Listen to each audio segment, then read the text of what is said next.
সিঙ্গারার সাথে প্রেমটা সেই ছোটোবেলা থেকে। স্কুলে যখন পড়তাম তখন আশায় বসে থাকতাম কখন যে টিফিন ছুটি হবে আর কখন গিয়ে মামার দোকানে সিঙ্গারা খাবো। শুধু আমি না, আমাদের বাসায় সবাই, আমার ছোটো ২ টা বোন, ভাবি, খুব উইকনেস তাদের। ভাবি তো প্রায় সময় খেতে চায়, কিন্তু হঠাৎ করে সেদিন সন্ধ্যায় দেখলাম সে অলরেডি রান্না করে কি যেন কি করছে। গিয়ে দেখি ও অলরেডি সিঙ্গারা বানানো শুরু করে দিছে। দেখেই খুব খুশি হয়ে গেলাম।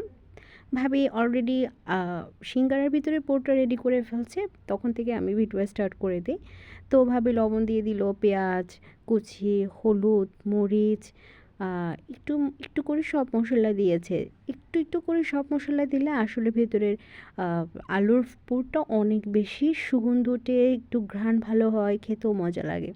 সেখানে সে আরেকটা জিনিস দিয়েছে, দুধও ইউজ করেছে। যেটা আমি ভিডিও করতে পারি কারণ আমিরা প্রচুর ডিস্টার্ব করছিল। আমি তাকে গিয়ে সামিয়া সাদিয়ার রুমে দিয়ে আসছিলাম।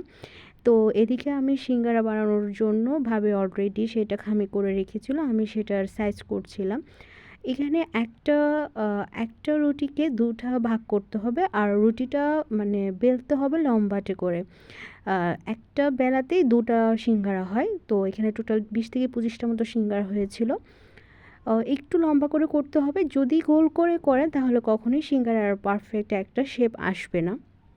আর আপনি যদি ফ্রিজে রাখতে চান তাহলে ফ্রিজে রাখতে পারেন। প্রথমে আলাদা, আলাদা করে রাখতে হবে। একসাথে রাখলে কিন্তু ওগুলো পরবর্তীতে একদম নষ্ট হয়ে যাবে। তো এইভাবে একটা প্লেটে আলাদা, আলাদা করে রাখে ফ্রিজে, যখন এটা হার্ড হয়ে আসবে তখন বক্স করে রাখতে পারবেন। তো আমি ফ্লোরে বসে ওটা সিঙ্গারার শেপ দিচ্ছিলাম আর আলুর পুরগুলো দিয়ে সিঙ্গারা রেডি করে রেখেছিলাম আর ভাবি এদিকে ভাজতেছিল। তো আ আসলে বিভিন্ন রকমের শেপ করা যায়। আমি সচরাচর যেটা করে সেটাই করেছি। তো সন্ধ্যার সময় বৃষ্টি পড়ছে আর এদিকে সিঙ্গারা খাবো। আসলে সেদিনের সন্ধ্যাটা খুবই ভালো ছিল। কিন্তু আমরা অতিরিক্ত আবেগের ঠেলায় খুব বেশি খেয়ে ফেলেছিলাম। একজনে ৩, ৪ টা ৫ টা করে খেয়ে ফেলেছিলাম। রাতে আসলে কারো ডিনার করা হয় নাই।